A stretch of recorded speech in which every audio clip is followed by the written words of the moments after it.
তিনি আকাশ থেকে বৃষ্টি বর্ষণ করেন, এতে উপত্যকাগুলো তাদের পরিমাণ অনুসারে প্লাবিত হয়, ফলে প্লাবন উপরিস্থিত ফেনা বহন করে নিয়ে যায়। আর অলঙ্কার ও তৈজসপত্র তৈরির উদ্দেশ্যে তারা আগুনে যা কিছু উত্তপ্ত করে তাতেও অনুরূপ ফেনা হয়। এমনিভাবে আল্লাহ হক ও বাতিলের দৃষ্টান্ত দেন, অতঃপর ফেনাগুলো নিঃশেষ হয়ে যায়, আর যা মানুষের উপকার করে তা জমিনে থেকে যায়। এভাবে আল্লাহ দৃষ্টান্তসমূহ পেশ করে থাকেন। যারা তাদের রবের ডাকে সাড়া দেয় তাদের জন্য রয়েছে উত্তম প্রতিদান, আর যারা তার ডাকে সাড়া দেয়নি, যদি তারা জমিনে যা আছে তার সব কিছু এর সমপরিমাণের মালিক হয়ে যায়, তাহলে তারা তা মুক্তিস্বরূপ অবশ্যই দিয়ে দিত। তাদের জন্য রয়েছে মন্দ হিসাব এবং তাদের আবাস জাহান্নাম, আর তা নিকৃষ্টতম শয্যাস্থল।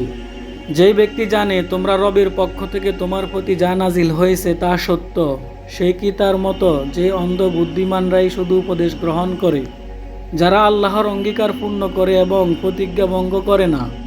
আর আল্লাহ যেই সম্পর্ক অটুট রাখার নির্দেশ দিয়েছেন, যারা তা অটুট রাখে এবং তাদের রবকে ভয় করে আর মন্দ হিসাবের আশঙ্কা করে, যারা তাদের রবের সন্তুষ্টি লাভের উদ্দেশ্যে সবর করে, সালাত কায়েম করে এবং আমি তাদের যেই রিজিক প্রদান করেছি তা থেকে গোপনে ও প্রকাশ্যে ব্যয় করে এবং ভালো কাজের মাধ্যমে মন্দকে দূর করে, তাদের জন্যই রয়েছে আখিরাতের শুভ পরিমাণ, স্থায়ী জান্নাত সমূহ, যাতে তারা এবং তাদের পিতৃপুরুষগণ, তাদের স্ত্রীগণ ও তাদের সন্তানদের মধ্যে যারা সৎ ছিল তারা প্রবেশ করবে।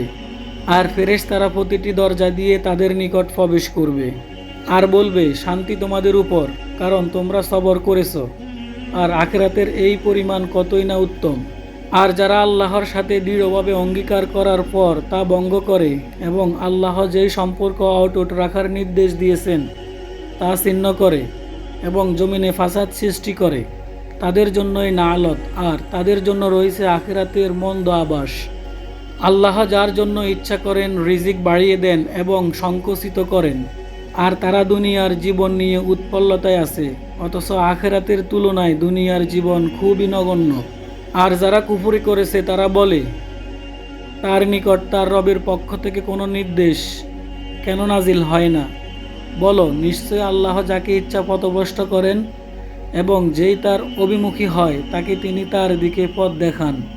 যারা ঈমান আনে এবং আল্লাহর স্মরণে যাদের অন্তর প্রশান্ত হয়, জেনে রাখো, আল্লাহর স্মরণ দ্বারাই অন্তরসমূহ প্রশান্ত হয়।